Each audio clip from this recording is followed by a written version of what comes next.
저는 사실은 이제 지난 3월에 두산 엔진으로 이제 그 자리를 옮겼습니다. 그 전까지는 지난해 이제 말까지 두산중공업에서 약 한 20년 동안 서남아 지역에 이제 그 발전 영업 담당을 했었고요. 그래서 이제 처음에 94년도에 이제 인도에 갔다가 이제 한 3년 있다가 본사에 다시 들어왔다가 2004년도에 다시 이제 저희 뉴델리에 있는 서남아 지역 본부에 이제 지점을 개설해서 이제 그 지역 본부장으로 한 7년간 근무하다 지난해 이제 연말에 귀국을 했습니다. 그래서 이제 다른 그 저희 엔진의 이제 전략 사업 때문에 이제 엔진으로 지금 자리를 옮겼고요. 그래서 그 이제 전체적으로 한 그 체류한 게 한 10년, 이제 근무한 게 이제 담당한 게 한 20년 한 그러한 이제 제 개인적인 인도와의 그 인연이 오늘 여러분들을 이제 뵙게 되는 계기가 되었지 않았나 이렇게 생각을 합니다. 사실 그 저희 그 두산중공업이 인도에 이제 최초의 시장에 접근한 거는 지난 제가 키가 조금 커서 이거 좀 빼겠습니다. 그 인도에 처음 이제 그 진출한 거는 지난 1986년도에 저희가 그 뉴 봄베이에 있는 나바세바 항만 하역 설비인 그 컨테이너 크레인을 납품하면서 저희가 첫 인연을 맺었습니다. 그래서 돌이켜 보면 이제 한 25년 정도에 저희가 이제 인도 시장에 이제 진출한 역사를 할 수 있는데 그 25년간에 이제 쭉 지내온 그 인도의 경제 환경을 좀 이제 한번 돌이켜 보면 1991년도까지는 이제 48년도에 독립을 하면서 이제 선택한 네루식 소위 이제 얘기하는 네루식 자급자족형 사회주의 경제다 이렇게 얘기를 해서 그 워낙 나라가 크고 자원이 있고 하다 보면 그다음에 또 외세에 의해서 많이 이제 이제 약탈을 당했다고 하는 그런 그 피해 의식이 있어서 자급자족형 사회주의 경제를 이제 채택을 했습니다.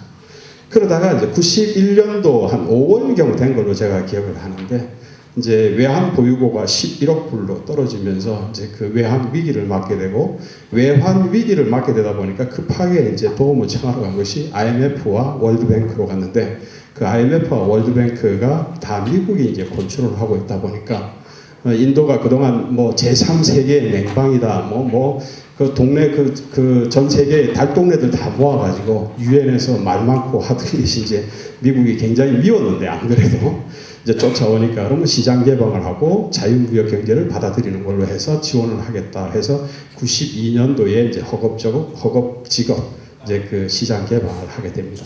92년도에 시장 개방을 했을 때 사실은 이 사람들이 가장 그 시장 개방의 징표로 내세웠던 것이 제일 첫 번째 우리가 그 전력이 필요하니까 전력 시장을 개발하겠습니다. 그러니까 전원 개발을 하겠습니다. 그래서 92년도부터 정말 굉장히 많은 프로젝트가 진행이 됐습니다. 약 한 250개 프로젝트가 250메가 베이스로 하면 거의 뭐 15,000메가의 프로젝트가 막 세상 공중에 돌아다니면서 전 세계의 유틸리티 컴퍼니 뭐 저희와 같이 발전 설비 공급하는 회사는 전부 다시 이제 들어갔습니다. 저희도 86년도에 들어가서 지점이 있다가 90년쯤에 철수를 했다가 92년도 또 다시 들어갔습니다. 저희가 인도의 뭄바이에. 그런데 이 그 시장 개방이라는 것이 실질적으로 어떤 개혁 정책에 의해서 차분히 준비됐던 그러한 개혁이 아니라 상황에 의해서 급하게 급조되다 보니까 초기에 내부적으로 뿌리 깊은 관료주의가 살아있고 준비가 안 되다 보니까 업스트림의 프레임은 멋있게 개혁 정책을 했는데 그 개혁을 받아줄 그 내부적인 시스템 다운스트림이 전혀 그 준비가 안 되다 보니까 뭘 하나 하려고 하도 그 규정에 다 걸리고 법에 걸리고 아무것도 안 되는 겁니다.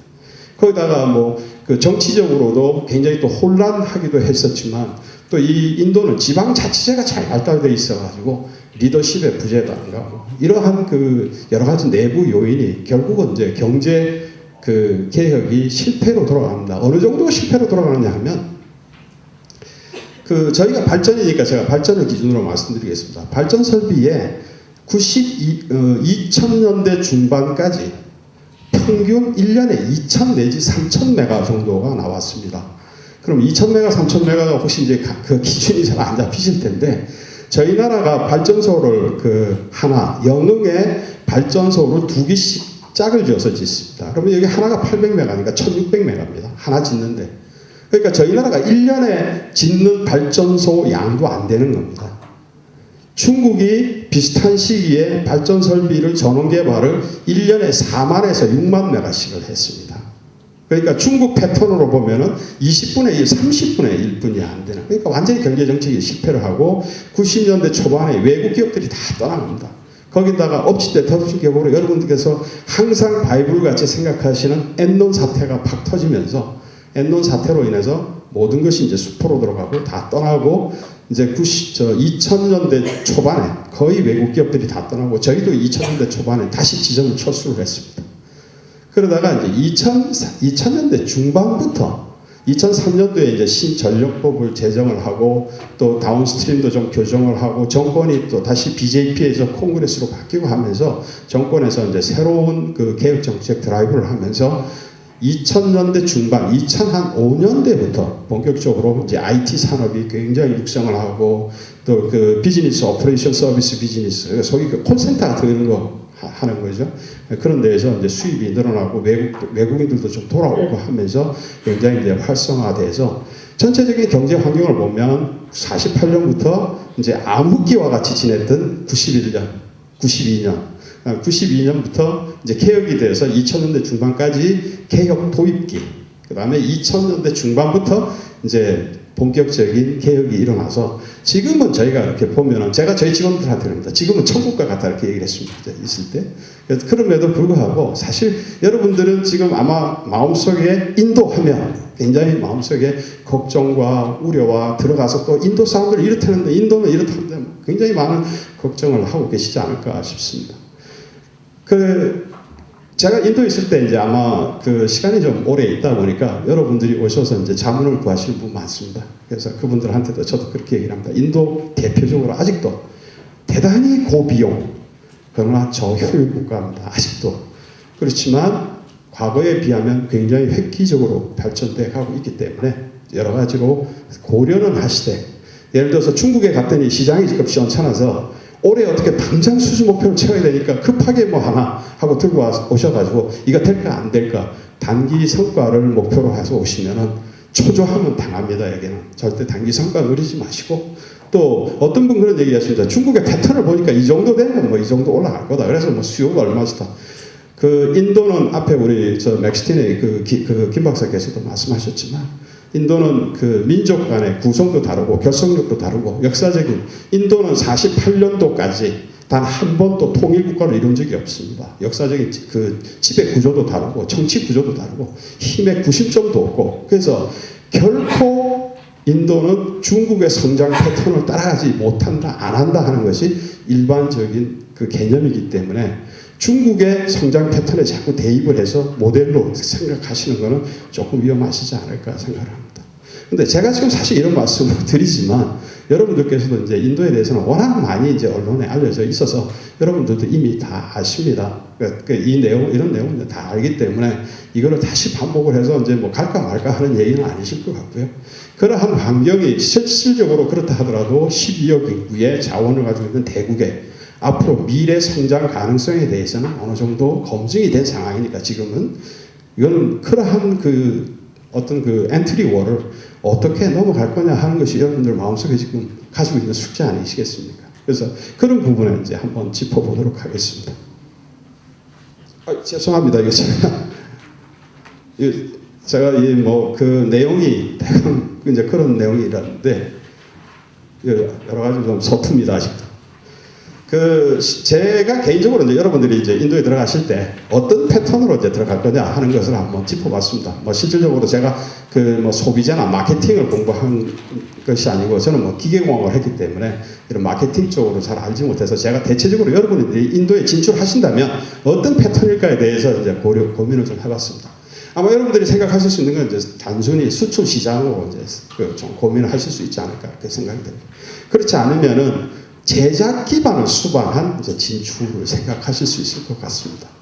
그렇다면은 예를 들어서 단순하게 수출 시장으로 이제 진출을 하신다고 한다면, 예를 들어서 뭐 어떤 단순하게 트레이딩 방식으로 그냥 누군가에게 수출하는 방식으로 하실 수 있을 텐데, 그럴 때는 여러분이 고려하셔야 될 게 인도가 세계적으로 그 반덤핑 제소를 가장 많이 하는 나라입니다. 그 다음에 대금 회수에 대한 위험 같은 것도 있을 수 있고요. 반면 장점이라면 이제 세파에 의한 관세 혜택이 있기 때문에 그런 걸 어떻게 잘 활용하실 수 있나, 뭐 그런 고민을 가지고 이제 전략을 세우실 것 같습니다. 만약에 그 대리점을 통한 수출도 여러분들이 하실 수 있을 겁니다. 근데 그 대리점에 대해서는 상당히 제가 보기에는 여기에 우리가 그 짚고 넘어가야 될 유통망에 대한 이해가 좀 필요하실 것 같습니다. 인도는 그 아까 앞에 맥스틴의 김박사께서 말씀하셨듯이 전 지역에 상관습이 다 다르고, 그 다음에 또 그 사람들의 어떤 그 마켓 지배 구조가 다르기 때문에 어떤 대표 딜러가 없습니다. 어느 정도로 대표 딜러가 없냐면 저희가 그 디왈리라든가 계약 서명식, 저희가 이제 보통 한 프로젝트를 수주하면 저희가 보통 이제 그 조 단위가 됩니다. 저희는 한 뭐 12억 불, 15억 불 뭐 이렇게 돼서 조 단위 이제 수주를 하게 되는데, 그 수주를 하게 되면은 거기에 이제 계약 기념품을 돌리면 한 500개씩 이렇게 필요합니다. 500개 구할 수가 없습니다. 인도에서 생산되는 제품이라는 것은 품질이 조악해서 쓸 수가 없고요. 대체적으로 수입되는 제품을 써야 되는데 수입되는 제품 많지도 않지만 그 중에서 몇 가지 골라가지고 에이전트 컨택을 해보면 많아봐야 50개, 100개. 전국의 유통망의 대리점을 다 통합을 해야 되는데 그 대리점을 찾을 수가 없습니다. 그러다 보니까 결국은 저희가 본사에서 한국에서 관세 주고, 예를 들어서 무슨 뭐 H자기 이렇게 해가지고 막 500개 한꺼번에 세트로 일주일 내지 10일이면 도착합니다. 인도에서 10일 내에 불가능하죠. 유통망이 그렇게 어렵습니다. 여러분이 만약에 인도에 가셔가지고 사무실을 개설을 하시면 한 20명 정도의 사무실을 차린다고 가정을 하시면 20명의 의자와 책상은 동일해야 되지 않겠습니까? 직원들이. 물론 뭐 직급에 따라서 조금 차이가 있겠지만. 그 20개의 보통 그 책상이나 의자는 인도에서 만듭니다만 책상은 주문이 아닌 한 거의 말레이시아, 중국, 인도네시아에서 수입해서 씁니다. 20개 책상 동일한 거 여러분 못 구하십니다. 한 2달이나 3달 전에 미리 주문을 하든가 하지 않았나. 저희 한국에 이제 그 델리에 있는 그 한국분 한 분이 중국에서 이제 그 덤핑으로 나온 핸드폰을 이제 왕창 샀습니다. 그래서 이게 뭐 굉장히 싸고 좋을 것 같아서 이제 팔아가지고 이제 잡았는데, 이걸 팔 때 이제 인도 사람한테 소위 그 우리 저 속된 말로 낙가마한테 넘기고 싶은데, 이게 낙가마는 안 나타나고 맨날 싸니까 3개만 주세요, 5개만 주세요. 가가지고 일주일에 팔아가지고 또 돈 들고 와서 또 3개, 5개. 이 양반이 나중에 이제 그 쉽게 생각했다가 일요일날, 토요일날, 일요일날 인도에 아무것도 할 거 없습니다. 골프 치러 가야 되는데 그 저 3개, 5개 팔려고 붙어 앉아 있어야 됩니다. 딜러망이 이렇게 어렵다는 거 여러분들께서 이제 그 생각을 하셔야 될 것 같고요. 예를 들어서 그런 생산 기반을 구축하는 방법으로는 이제 아마 2가지로 좀 나눠서 생각을 드린다면은, 일단 내수 시장 규모가 크니까 내수 시장에 들어가실 수도 있을 겁니다. 그럴 때는 여러분께서 인도는 좌우지간 그 브랜드 충성도나 그 상위에 가격과 무관하게 브랜드 충성도를 가지고 사는 사람들도 없지는 있습니다. 있는데 그건 굉장히 취약하고요. 나머지로 이제 내려오다 보면 대량 그 판매를 하시면 결국은 일반 사람들인데, 일반 사람들은 코스트 오리엔티드 마켓입니다. 가격이 제일 중요하기 때문에 모든 스펙 다 다운해서 어떻게든지 코스트 다운하고 기능만 살아있으면 된다는 그런 전략을 좀 더 고민을 하셔야 되겠죠. 뭐 그 반대로 이제 아마 우리 국내에서 제작을 하시니까 너무 힘드니까 인건비가 올라가니까 제3국 수출을 목표로 해서 여러분들이 이제 생산 기지를 좀 인도로 이전해 보겠다. 뭐 그런 생각도 하실 수 있을 것 같습니다. 그런데 그럴 경우에는 이제 인도의 그 품질 유지를 위한 기술 이전 범위를 어디까지 할 거냐 하는 것이 굉장히 중요하실 것 같고요. 통상 우리가 얘기할 때 인도는 노동력이 굉장히 풍부하다고 합니다. 근데 저는 절대 의뢰하지 않습니다. 저희가 그 인도에 지금 한 400명을 데리고 있는 엔지니어링 컴퍼니를 2006년도에 설립을 했습니다. 엔지니어 20명 뽑기 위해서 저희가 통상 받는 이력서가 2만 5천에서 3만 명을 받습니다. 거의 저희가 필요한 사람 없습니다.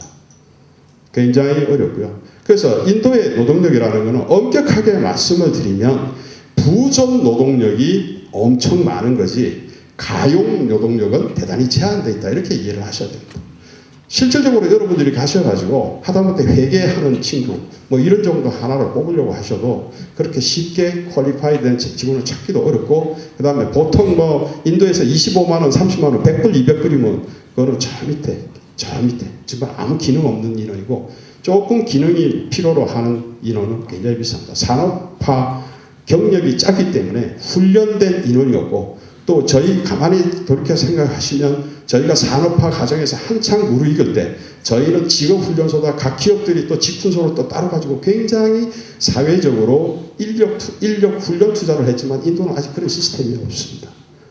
그 다음에 실질적으로 여러분들이 조금 그래도 좀 괜찮다고 하나 뽑으면 이게 그 경력이 그 과거 사회주의 경제 시대 때 잡 오퍼튜니티가 굉장히 제약되다 보니까 그 기회를 내가 잡는 방법은 다양한 경력을 가지고 있는 겁니다. 다양한 경력을 가지고 있어야 예를 들어서 뭐 회계사 뽑으면 내가 회계로 갈 수 있고 영업을 뽑으면 영업을 갈 수 있기 때문에 한 10년짜리 엔지니어를 하나 더 뽑아서 아니면 일반 직원도 마찬가지입니다. 직장 한 7번 옮겼습니다. 평균 1년에서 1.5년이면 옮깁니다. 그 옮기는 이유는 자기 월급이 올라갑니다. 옮기면. 1년에서 1.5년 정도로 옮겨요. 한 7번. 7번에 그 근무 경력이 다 다릅니다. 뭐 영업, 설계, 뭐. 저희가 생각하는 전문적 인력은 없습니다. 그러다 보면은 퀄리티를 유지하기 위해서 여러분들이 다 훈련을 시켜야 되는데 또 훈련시켜서 한 3년 있으면 또 잘났다고 지 임금 올리겠다고 어디로 또 도망갑니다. 그래서 그런 리스크가 많이 있다. 그런 얘기죠. 그래서 그러한 그 직접 시장에 진출하시거나 아니면 뭐 제작 기반을 가지고 가시거나 상당히 이제 인도 시장에 들어가기에는 앞에서 모두에서 말씀드린 것처럼 많이 산업화가 이루어졌다고 하지만 아직도 이제 리스크가 없지 않아 있다고 저는 이제 판단해서 오늘 여러분들께 제가 좀 소개를 드리고 싶은 거는 인도 시장 탐색 차원에서 한번 조달 시장에 한번 참가를 해보시면 어떻겠느냐. 그래서 제 바닥에 이제 저희가 비딩 마켓에 참여를 하겠다고 이렇게 말씀을 이제 드려봅니다. 예, 비딩 마켓이라는 건 아무래도 앞에서 말씀드린 것처럼 뭐 반덤핑이라든가 그다음 뭐 노동력, 세제, 정책 뭐 여러 가지 고민하셔야 될 전략에서 조금 자유스러우시기 때문에 이제 그 비딩 시장에 들어가 보시는 것도 좋을 것 같고요. 또 다른 그 비딩 시장에 조달 시장에 권고를 드리는 이유는 인도는 그 48년도부터 이제 사회경제 체제를 그 유지하면서 거의 다가 이제 그 역민영화가 됐습니다. 그러니까 공기업화가 됐습니다. 공기업화가 되다 보니까 공기업에서는 모든 비딩을 입찰로 이제 정리를 하다 보니까 입찰 제도가 잘 발달되어 있습니다. 그래서 입찰에 들어가실 때 저희 나라보다도 훨씬 외국 기업에 대해서 안티 외국인에 대한 감정이 좀 적고요. 그 다음에 일단 그 입성을 하시면 여러 가지로 여러분들께서 겪으셔야 되는 리스크에서는 이제 조금 풀이하실 수 있습니다. 그렇더라도 이제 우리가 그 시장이 어떤 건지 한번 이제 알아볼 필요는 있는 것 같아서 우리가 이제 그 조달 시장에 대해서 인도의 조달 시장의 형태는 어떤가 제가 한번 소개를 드리도록 하겠습니다. 중앙정부는 이제 정부를 대표하는 이제 그 공공기관이기 때문에 여러분들이 생각하시는 것에 비해서 굉장히 좀 그 비딩에 대한 절차나 적용하는 규정이나 이런 것이 좀 합리적이고 그 다음에 뭐 에스컬레이션을 적용한다든가 이렇게 해서 보통 그 국제적으로 통용되는 그런 규정을 다 적용을 해주고 있습니다. 그 CMD라고 합니다. 보통 이제 그 공기업의 그 장을 갖다 우리는 이제 뭐 예를 들어서 한전은 사장이라고 합니까? 회장이라고 합니까? 한전 사장입니까? 이제 그분을 갖다 이제 거기서 이제 CMD, Chairman and Managing Director라고 해서 이제 CMD라고 하는데 CMD는 대부분 다 이제 주무장관이 소속된 주무장관이 있습니다. 뭐 우리 이런 직영부나 뭐 교육부나 이렇게 이제 소속 장관의 이제 그 통제를 받고 있기 때문에 정치적인 영향을 안 받는다, 프리하다 이건 안 됩니다. 아무래도 그 임명권이 이제 거기에 있다 보니까 이제 영향을 받기는 하는데 중앙정부는 사실 그렇게 많이 받지는 않는다고 해서 정치적인 영향에 대해서는 조금 저 우려를 좀 벗어나셔도 되고 또 이 중앙정부 입찰의 경우는 어느 정도로 좀 페어하냐면 규정에 의해서 로이스트 그 다음에 세컨드 로이스트, 서드 로이스트 1등, 2등, 3등 이렇게 이제 가격이 딱 구분이 되면 거기에 대한 평가를 하는 과정에서 지방정부는 그게 뒤바뀌기도 합니다. 평가를 하면서 아니면 와가지고 야 이번에 1등이 이제 한국에서 온 A라는 회사인데 B라는 로컬 기업한테 가서 야 얘가 지금 100원이니까 네가 90원에 내고 뒤집어라 뭐 이런 것도 좀 가끔 있는데 중앙정부는 그러지는 않습니다. 그래서 여러분들이 상당히 이제 그 페어하게 그래도 좀 깨끗하게 기대를 할 수 있는데 그렇더라도 정치적인 영향도 좀 받고 또 이사회에서 의결 과정에서 여러 가지로 이제 그 변수가 있기 때문에 저는 이제 여러분들께 정부 베이스의 입찰을 들어가실 때는 소위 에이전트라고 하는 내부 네트워크를 구축하고 있는 사람을 하나 기용해서 쓰십시오 하는 추천을 드리고 싶습니다. 그 사람의 기능은 사실 좀 뒤에 가서 따로 한번 말씀을 더 드리겠는데 크지는 않습니다만은 그 이유 그 사람이 있음으로써 여러 가지 변수가 생기는 것을 막을 수 있기 때문에 이제 그렇습니다. 그 이제 그 중앙정부가 조금 이제 이게 잘려서 있던데 그 중앙정부가에서 이제 그 굉장히 그 폐허하기는 한데 유의하셔야 될 점을 제가 한 두 가지만 꼭 말씀을 드리겠습니다. 중앙정부 입찰을 들어가실 때는 중앙정부 입찰을 들어가실 때 그렇게 흔하진 않습니다. 그런데 스냅비드라든가 리비드라든가 캔슬레이션이 있을 수 있습니다. 그 얘기는 뭐냐면 스냅비드가 대표적인 예인데 외국 기업이 와서 1등을 했습니다. 그런데 그거를 가격내고를 아까 말씀드린 것처럼 중간에 가격내고를 할 수도 없고 이건 뒤집기는 뒤집어서 줘야 되겠는데 로컬 기업을 줘야 되겠는데 그럴 때는 모든 제출된 서류는 프리즈하고 그대의 상태로 두고 그 다음에 가격만 다시 내는 걸 스냅비드라고 합니다. 그 얘기는 뭐냐면 스냅비드 여러분이 입찰에 참여하셔서 내가 로이스트라고 이제 기분 좋아가지고 본사에서 이제 수주될 것 같습니다 하는데 갑자기 스냅비드입니다 그러면은 누군가가 뒤에서 지금 이제 나를 견제하고 장난을 친다고 생각하시고 이거는 타겟을 누군가가 만들어서 자기가 먹겠다고 이 일을 만들어 놓은 거라고 생각을 하시면 됩니다. 스냅비드의 경우는 굉장히 그 정치적인 그 영향력을 받아서 이 자체가 바뀌어요. 정치적인 영향이 안 끼면 이사회에서 의사결정을 해야 되는데 아니면 CMD가 바꿀 수도 없고요. 이사회에서 그걸 바꿔야 되는데 이사회에서 그 사회이사까지 다 포함된 사람이 그걸 합의를 해서 바꾸려면 위에서 강한 세력이 밀지 않으면 안 된다는 얘기입니다. 그런데 그 스냅비드가 됐다고 하더라도 또 실망하지 마실 필요는 할 것이 없는 거는 그 다시 입찰을 들어갔을 때 여러분이 다시 한번 가격으로 1등을 해서 로이스트가 돼서 이기면 여러분들에게 기회가 있습니다. 저희가 4억 6천만 불짜리 들어가가지고 로이스트 비드가 됐는데 15%의 가격 차를 가지고 로이스트가 됐는데 다시 스냅비드가 돼서 다시 저희가 들어가도 10%더 깎아지고 수주를 했습니다. 그래서 기회가 없는 건 아니지만 10%더 깎아줘야 되는 그런 이제 부담이 생기시겠죠. 아무래도. 그래서 그러한 스냅비드를 막기 위해서 정치적으로 연결을 해주는 에이전트로 기용해 두시면 이제 좀 좋을 것 같고요. 또 다른 중앙정부에서 하나 이제 우려하실 거는 상당히 그 공평하고 페어하다는 얘기는 좀 상대적인 의미가 있어서 제가 페어하다는 얘기는 제가 입찰 조건 안에나 절차 안에서 보호받고 있다는 얘기로 이제 바꿔서 말씀드릴 수 있지 않겠습니까? 그러면 내가 만약에 절차상의 하자나 다큐멘트상의 하자를 만들었을 때는 결코 용납이 안 된다는 얘기로 바꿔서 말씀드릴 수 있겠죠. 그래서 절차나 행정서류상의 하자를 절대 안 생기도록 조심하셔야 됩니다. 저희가 한 번은 아까 말씀드린 그 스냅비드에 들어갔을 때 그 스냅비드에서 저희한테 건 구실은 뭐냐면 저희가 왜 지금도 그랬는지 모르겠습니다. 전체 서류를 갖다가 놓고 저희는 막 1000페이지 이렇게 되는데 그 중에서 커머셜이 한 200페이지 된다면 200페이지에 한 페이지에 본드와 관련된 맨 밑에 있는 문장 하나가 프린트하면서 날아가 버렸습니다. 그 문장이 없어져 버렸던 거죠. 그게 결정적인 하자입니다. 그 본드에 관련된 문장은 굉장히 우리가 그 본드 조건을 그대로 수용한다는 얘기가 돼야 되는데 그 문장이 빼버렸으면 안 되겠다는 얘기니까. 그래서 그러한 하자가 생겼을 때는 이제 보호받지 못하니까 이제 하자 처리 그러한 그 행정상의 하자가 생기지 않도록 이제 조심하셔야 될 것 같고요. 민간기업 이 주정부 쪽은 조금 복잡합니다. 이게 치프 미니스터가 전부 이제 관할을 하게 되는데 치프 미니스터가 우리 영국으로 치면 미국으로 치면 주지사겠죠. 주지사는 그 기관의 발주 기관의 임명권자이면서 정치적인 자금, 그 모금 활동을 굉장히 많이 해야 됩니다. 자기 정권을 유지해야 되다 보니까. 그렇기 때문에 모든 일에 거의 그 치프 미니스터가 많이 개입이 됩니다. 그러다 보니까 절차도 어떤 때는 막 뒤죽박죽이고, 그 다음에 전체는 분명히 경험상 우리 이 프로젝트에 들어올 수 없는데 버젓이 들어옵니다. 저희가 생각할 수 없는, 상상할 수 없는 이상한 여러 가지 행동에 의해서 이제 들어오기 때문에 정치적인 영향력이 굉장히 강하다고 이제 이해를 해 주시고요. 그러다 보니까 그 인근에는 항상 그 정치 브로커들이 굉장히 많이 이제 그 에이전트 역할을 하면서 그 연결을 해 주고 있습니다. 그렇게 해서 이제 그 보호를 받을 수 있기 때문에 이제 그러한 그 에이전트로 들어가시는 게 좋고요. 그 다음에 이제 그 좀 우려하실 사항은 이 주정부는 이제 예산 확보나 이런 게 어렵기 때문에 사실 그 프로젝트 리드 타임이 많이 걸립니다. 시간이 많이 걸리는데 저희 이제 가끔 오시는 이제 새로 오시는 분들은 초창기에 이제 처음 입찰을 들어가야 되다 보니까 그분들하고 이제 좋은 관계를 맺기 위해서 열심히 이제 프로젝트가 딱 떴다.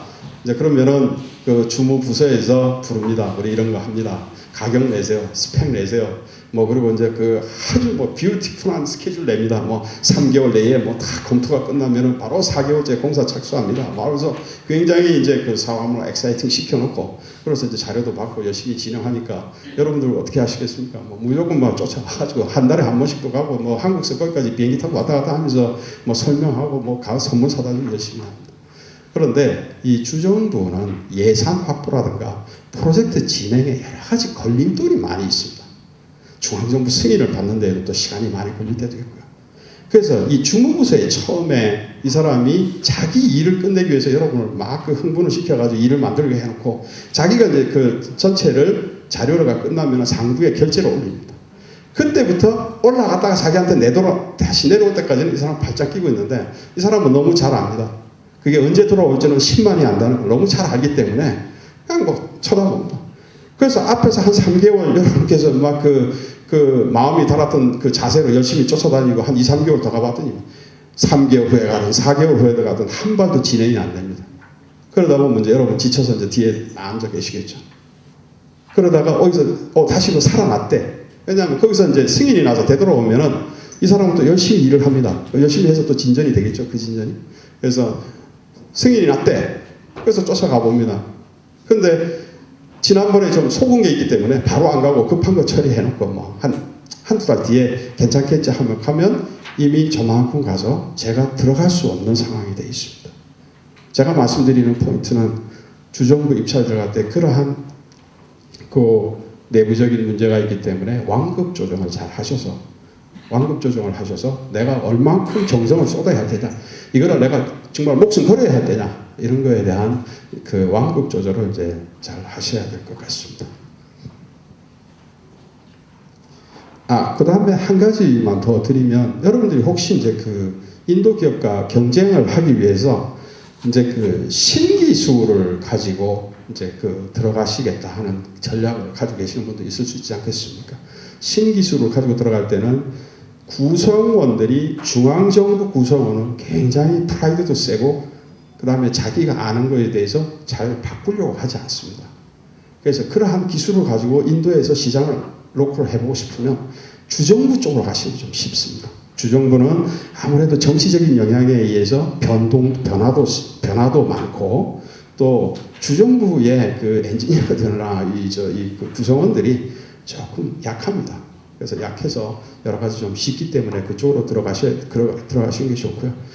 외국인에 대해서는 중앙정부는 조금 이제 배타적이지 않던데, 주정부는 이 밑에 하부조직인 배타적이지 않은데 상부조직으로 가면 좀 배타적입니다. 왜냐하면 이분들이 우려하는 것은 외국인과의 협상에서 내가 지금 내 구성원들이 조금 차질이 떨어진다고 보니까 이 사람들이 잘 할 수 있을까에 대한 우려가 있고요.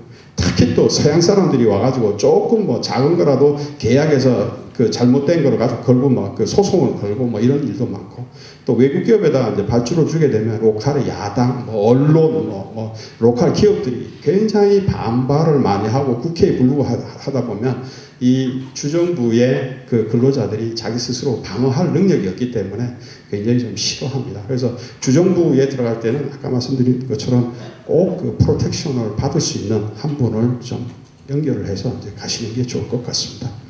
이제 다음에 조금 절차나 이런 것이 이제 좀 개판입니다.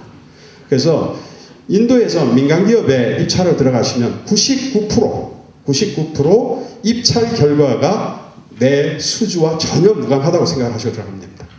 그러니까 입찰은 들어가는 건 형식에 불과합니다. 어느 정도 형식이냐?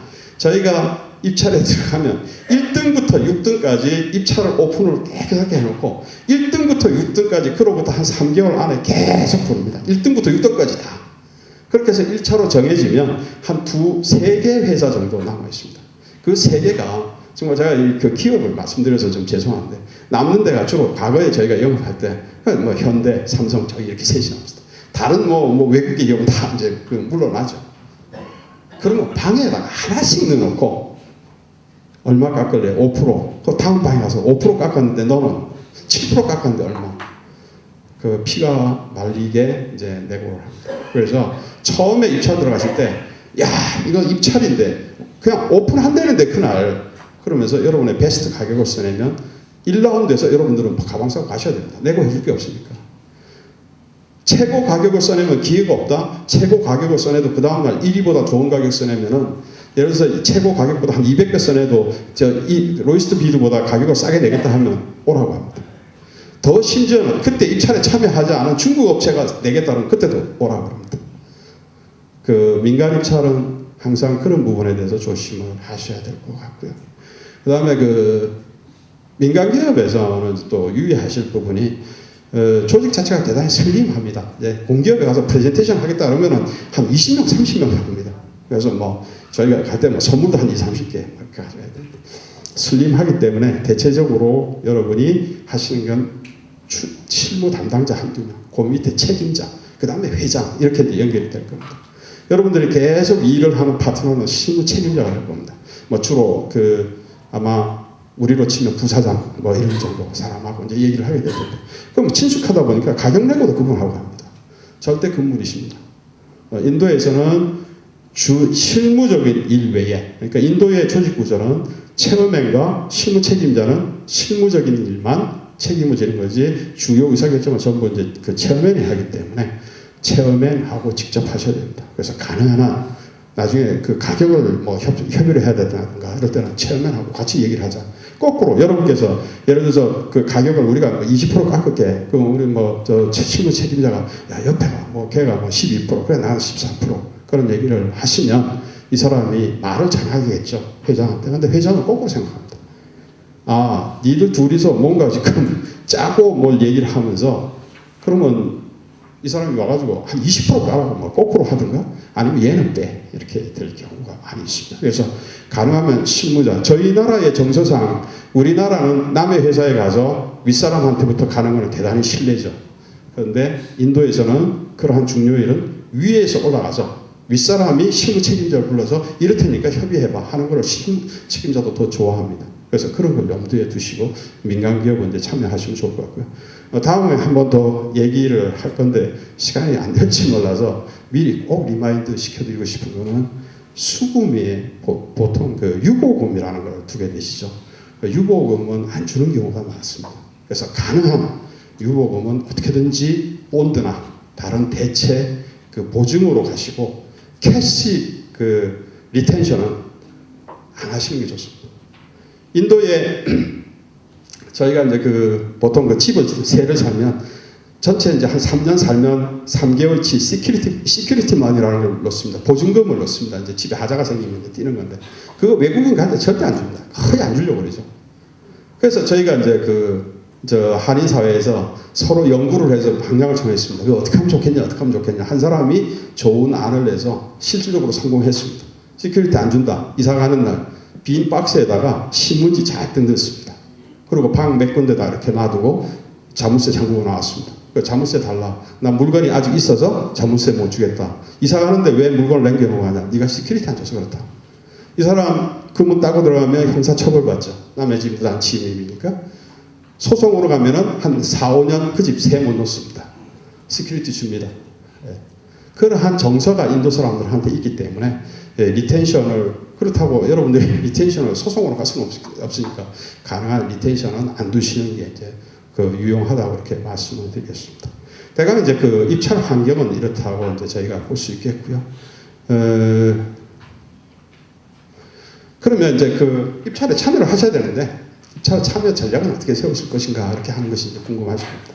제가 제일 먼저 말씀드린 거는 이제 인도에 들어가실 때 아무래도 프리스타디를 좀 해라. 인도는 아까 말씀드렸지만 우리 맥스틴의 이제 뭐 그 김 박사께서도 말씀드렸는데 인도는 상관습이 굉장히 다릅니다. 그래서 여러분들이 상관습이 다르다 하니까 아마 그 부분이 좀 궁금하실 것 같아가지고 제가 한 3가지 정도의 예를 가지고 여러분들이 인도는 어떻다 이렇게 이제 이해를 하시도록 한번 얘기를 해보겠습니다.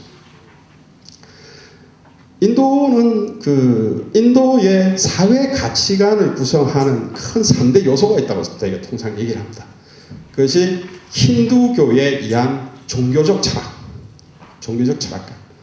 그 다음에 사회 깊게 뿌리박고 있는 카스트에 의한 사회 지배, 어떤 사회 그 통치 시스템.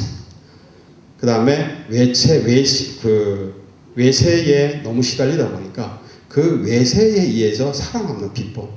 인도 사람 옆에 앉으면 여러분한테 많이 질문합니다.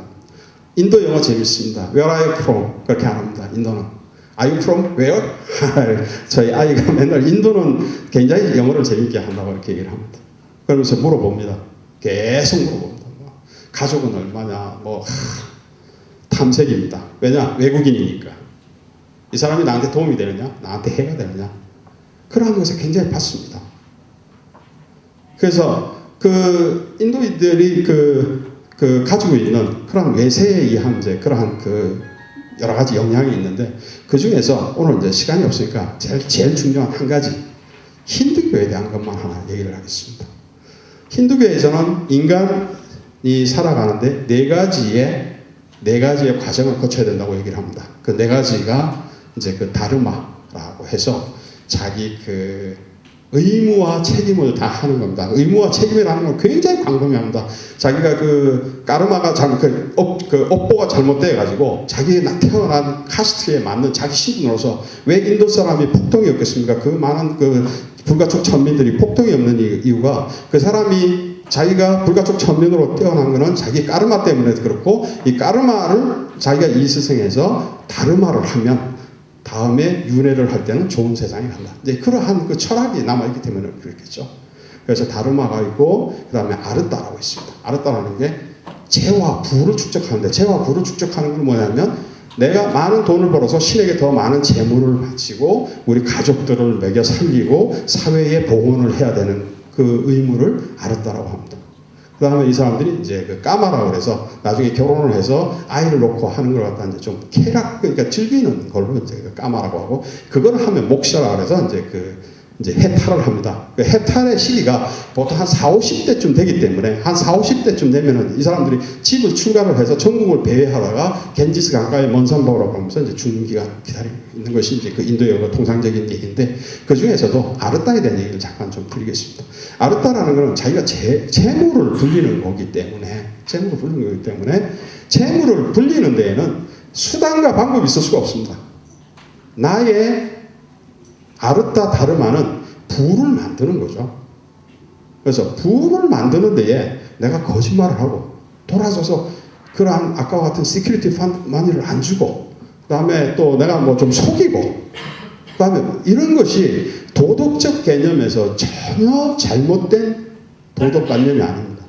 그거는 나는 내 스스로가 내 아르따를 달성하기 위한 내 최선을 다하고 있는 거라고 생각하십니다.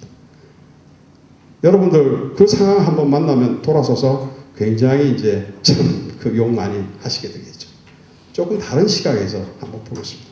제가 이게 너무 와닿는 얘기라서 정말 여러분들한테 전문을 다 좀 소개를 해드리고 싶어서 열심히 찾았는데, 이게 제가 이사 오면서 그걸 어디다 놓쳤는지 못 찾았습니다.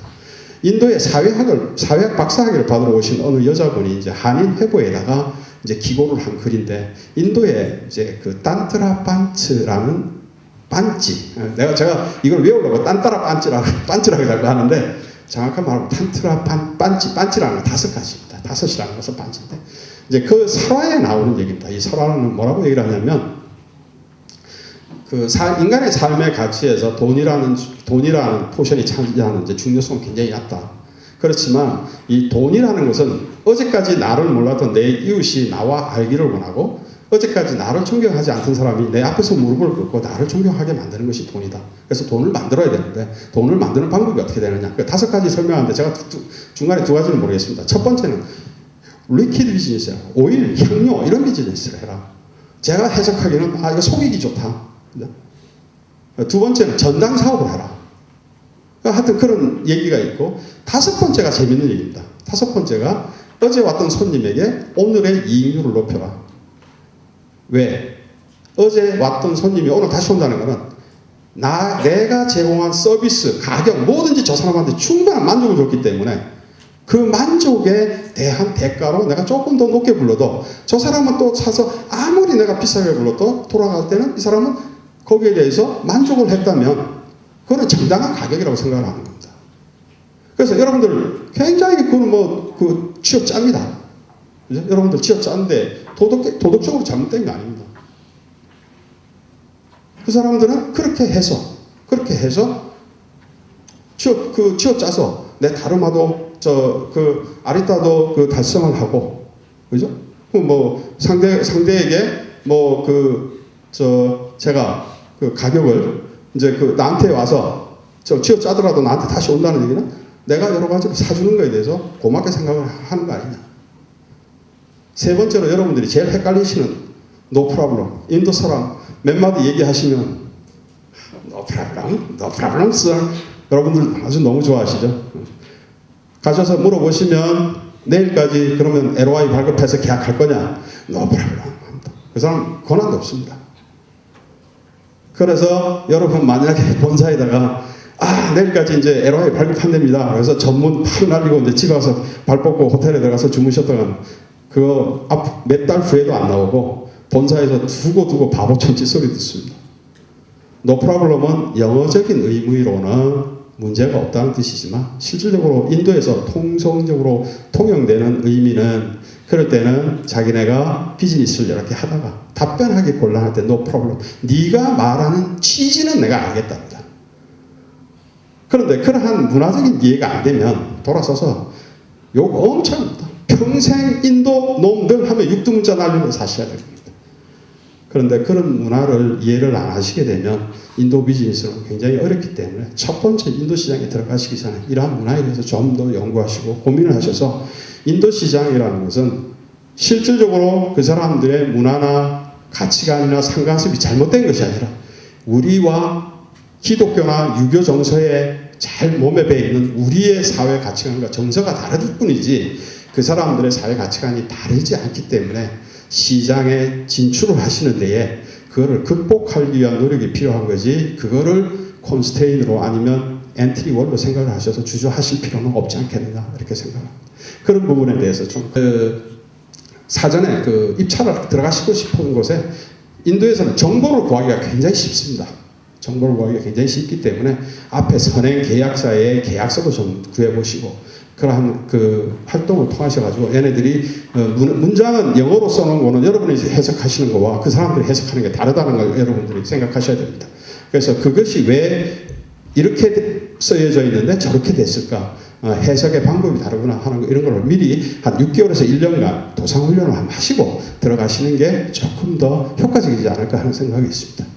여러분들께 프로액티브 마케팅에 대해서 저는 상당히 강조를 합니다. 이 자체가 정확한 표현인지 모르겠습니다만 저희 회사에서는 이제 통용되는 언어고 굉장히 이제 중요해서 말씀드렸는데 사전 영업 활동을 많이 하셔야 됩니다. 왜냐하면 아까 말씀드렸듯이 입찰을 할 때 상당히 많은 정치적인 영향이라든가 주변 환경의 영향을 많이 받는 기준이 잘 없기 때문에 그 앞에 입찰서가 뜨기 전까지 여러분이 어떠한 활동을 했느냐에 따라서 상당히 많이 바뀌어질 것입니다. 근데 그 활동을 여러분들이 하시기가 좀 어려우시죠. 그래서 에이전트를 쓰게 되는데 에이전트 이것도 가시 같죠. 에이전트 구하기도 어렵습니다.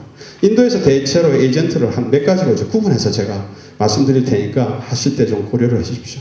제가 이름을 붙여서 포테이토형이라고 정했습니다. 빅포테이토형이라고 하나 정했습니다. 이 사람 정치적인 백그라운드 좋고 또 자그마한 사업체도 있어서 재력도 있습니다. 그래서 여러분들에게 진짜 웬만한 일이 있으면 많이 해결해 줍니다. 이분들은 국가관이 없습니다. 돈 생기면 한국 기업도 잘 도와줍니다. 그런데 이분들의 약점은 뭐냐? 워낙 권위가 세고 자기가 잘났기 때문에 실무적인 백그라운드나 이런 게 전혀 없습니다. 그래서 실무적으로 여러분들이 잘 처리해 나갈 수 있고 하다면 빅포테이토로 정하시면 잘 쓰실 수 있습니다. 그 두 번째는 실무형이라고 제가 하나 정했습니다.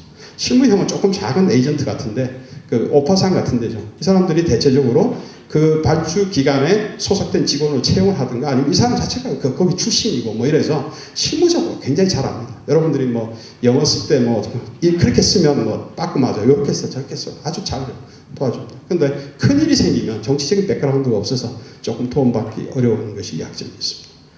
정치 브로커가 있습니다. 아까 주정부 같은데 정치 브로커 괜찮습니다. 쓸만하십니다. 이 사람들 돌쇠 같은 무대뽀 성격이 있어가지고 정치적인 백그라운드 있으니까 어디 회장방 무슨 기술 이사방 푹푹 문 열고 들어가가지고 이거 해줘 도움 많이 받습니다. 그런데 그만큼 이 사람들 무지합니다. 그래서 실질적으로 마찬가지로 실무적으로 여러분이 잘 리드해 줄 수 있으면 이제 쓸 수 있는데 좀 위험성이 있습니다. 그럼 이 사람들을 어떻게 선정할 거냐? 선정 굉장히 어렵습니다. 뭐 인터뷰할 수 있는 문제도 아니고 실적 보고 할 수 있는 것도 아니고 가장 좋은 방법은 가시면 먼저 진출한 한국 기업들한테 평판도 좀 들어보시고 누가 제일 좋냐고 좀 자문을 구하시는 게 좋고요. 그 다음에 이제 돈은 얼마 줄까? 뭐 이런 얘기 있습니다. 이제 그 돈을 줘야 되는데 절대 선불 주시면 그 다음날 복덕방은 여러분들과 다시 만날 일이 없습니다. 선물 주시면 안 되고요. 그 다음에 어그리먼트 계속 가능하면 디테일한 건 나중에 하시고요. 그게 나중에 족쇄가 될 수 있습니다. 여러분 족쇄가 한번 되면 여러분께서 잘못하면 인도 시장을 포기하셔야 될 때도 있습니다. 그래서 그러한데 뭐 그렇다고 겁먹으실 일은 아니고요. 그래서 이제 어그리먼트는 가능한데 뒤에 하고 이제 돈은 보통 두 가지 방법이 있습니다. 율로 하는 방법과 정액을 하는 방법인데 비즈니스가 크면 율로 합니다. 율로 할 때 정치적으로 무슨 뭐 치프 미니스터가 개입돼야 된다 그러면 정치 자금을 이제 고려를 해야 되고 이 에이전트 피를 따로 이제 고민을 해야 되는데 저희는 보통 3%를 넘지 않게 해주고 있습니다.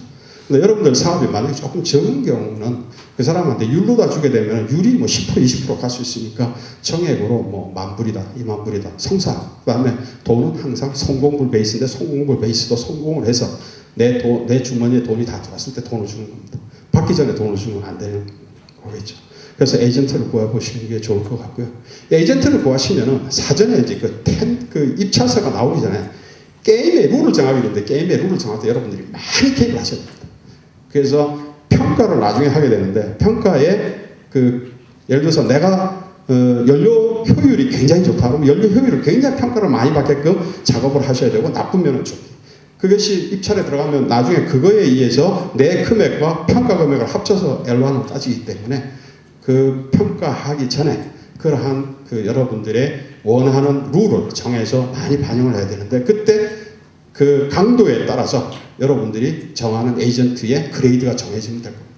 여러분들이 예를 들어서 가지고 있는 경험이 실적이 전혀 입찰에 안 맞습니다. 그럴 때도 사전에 프로액티브 마케팅 속에서 내 완화를 시켜서 내가 들어갈 수 있도록 그거를 이제 완화를 하는 작업.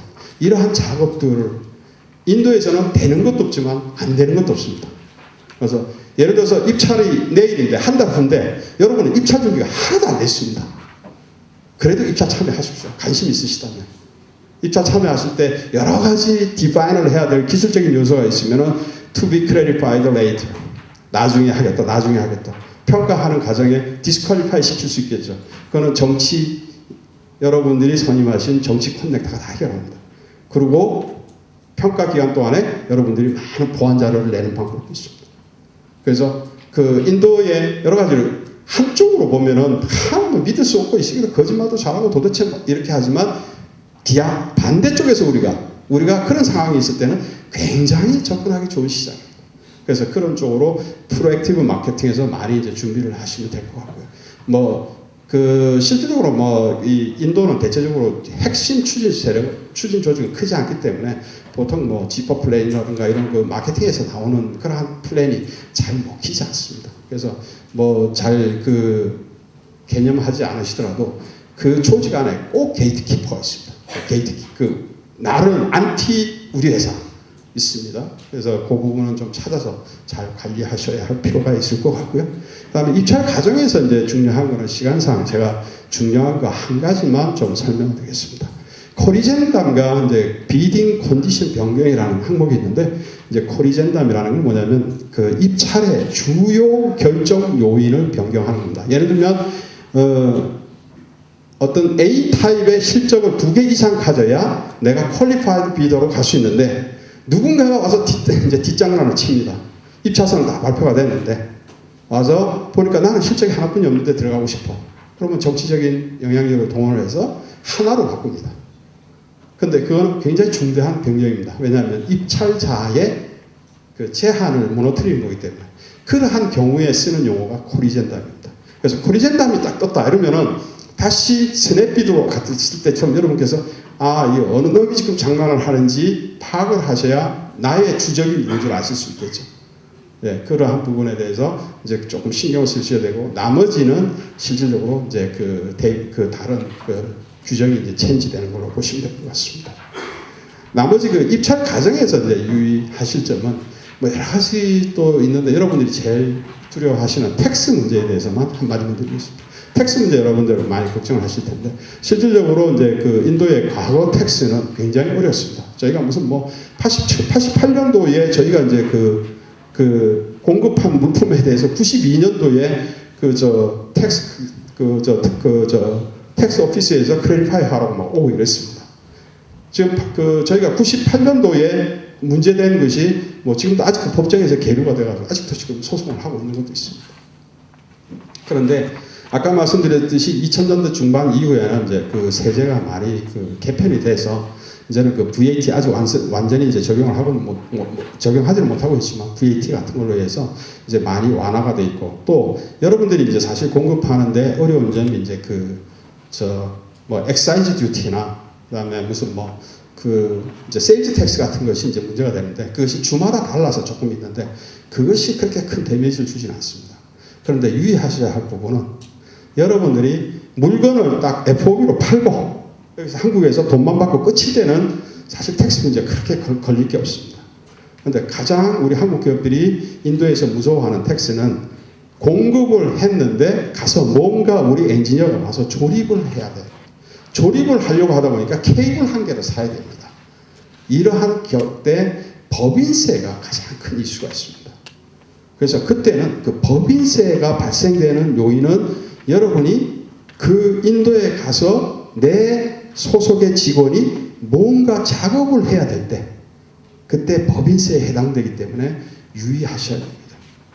그 법인세가 잘못되면 여러분의 전체 계약 금액이 100이고 거기서 로컬에서 일어나는 일은 1분이 안 됨에도 불구하고 여러분의 전체 100에 대한 계약세에 회계장부 감사권이 없다 보니까 100이라는 계약 금액에 딤드 프라핏이라고 해서 가산 이익금을 10%를 매기고 거기서 35% 해외 법인세를 매깁니다. 3.5% 그냥 뜯기는 겁니다. 계약 금액이 커지면 상당히 손실이 있습니다. 그래서 법인세에 대해서는 조금 우려를 하셔야 할 필요가 있지 않나 이렇게 생각을 합니다. 그 외에도 사실 또 한 가지 계약서를 작성하실 때 체인지 인 로는 꼭 삽입을 하시고요. 인도는 세법이나 이런 게 매년 바뀝니다. 저희하고 달라서. 그런데 바뀌면 바뀐 세법이 적용이 되는데 여러분이 오늘 계약할 때는 100원인데 200원이 되면 곤란하시니까 체인지 인 로는 상당히 고민을 좀 하셔야 되겠습니다.